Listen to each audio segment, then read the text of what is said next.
शेतकरी कामगार पक्षाच्या पनवेल विधानसभा मतदारसंघातील कार्यकर्त्यांच्या मेळाव्यात आज या शुभदिनी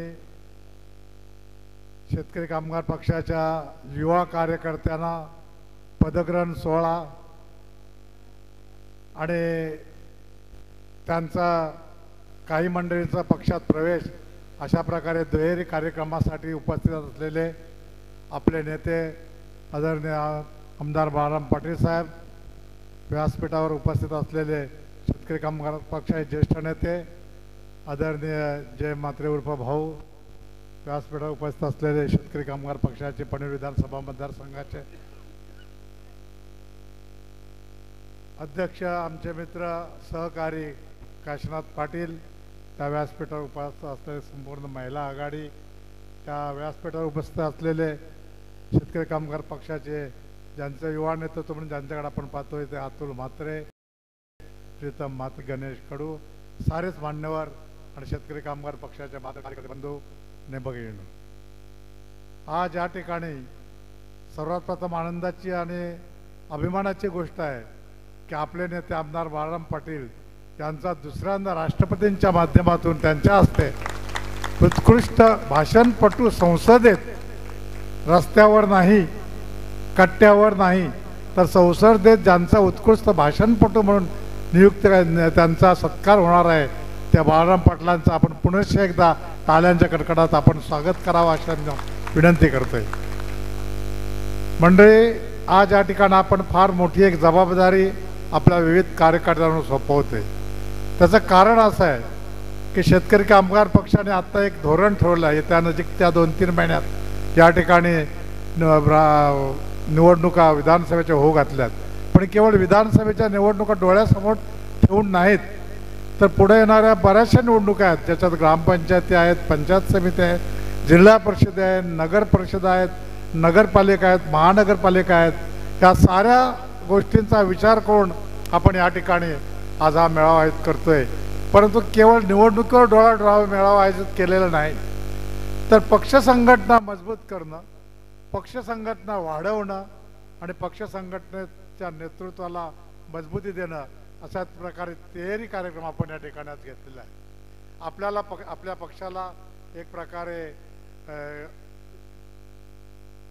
आपला जो पक्ष आहे त्या पक्षाला काहीतरी विचार आणि आचार आहे. ज्या पक्षाला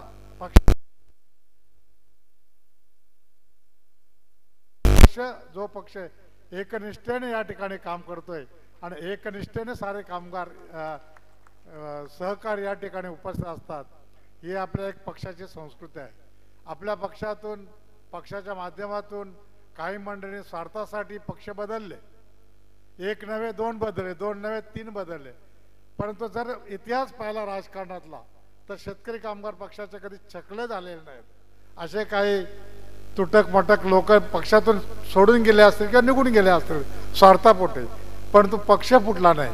परंतु इतर पक्षातनं जर आपण इतिहासाकडे नजर टाकलीत तर काँग्रेस पक्ष फुटला, आता नजीकच्या काळात राष्ट्रवादी पक्ष फुटला, शिवसेना फुटली, परंतु शेतकरी कामगार पक्ष मात्र एक संघ आणि एक स्थितीत आहे. कुठल्याही प्रकारे शेतकरी कामगार पक्षाचे छकले झालेले नाहीत आणि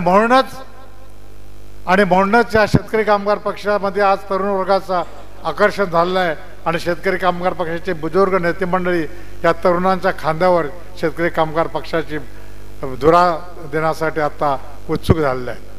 आणि त्याचाच एक भाग म्हणून आपण या ठिकाणी अशा प्रकारचा तरुणांना वाव देऊन, तरुणांना संधी देऊन, तरुणांना मुख्य प्रवाहात सामील करून घेण्यासाठी त्यांना वेगवेगळी पदं देणार आहोत.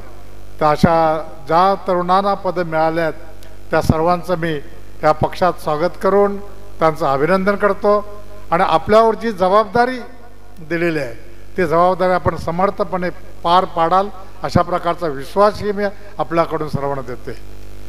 मंडळी, मी मगाशी सांगितले की पक्ष संघटना मजबूत करणं हे आपलं आद्य कर्तव्य आहे आणि ते करण्यासाठी ज्या काही गोष्टींचा खुलासा ज्या काही गोष्टी आपल्याला सांगितल्या जातील त्याच्यासाठी एखादी कार्यशाळा भरावी असं मी बाळाराम पाटलांना विनंती व आवाहन करेन की जी नवनियुक्तीत असे जे पदाधिकारी आपण निवडतोय त्या पदाधिकाऱ्यांना एखादी कार्यशाळा बनवून आपल्या कार्याचा आपल्या कार्यपद्धती कशा प्रकारे असावे याचं एक चांगल्या प्रकारे प्रबोधन केलं जाईल अशा प्रकारचे कार्यशाळा भरवण्याचा आपण या ठिकाणी विनंती मी त्यांना आवाहन करतोय।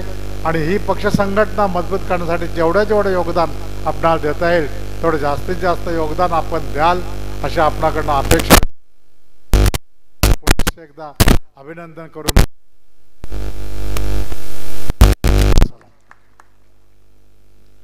यानंतर आपले सगळ्यांचे लाडके नेते आदरणीय जयंत म्हात्रे साहेब आपल्या भावना व्यक्त करतील। जोरदार टाळ्यांनी स्वागत करूया जयंत म्हात्रे साहेबांचं। भावना काय नाही बाबा, आज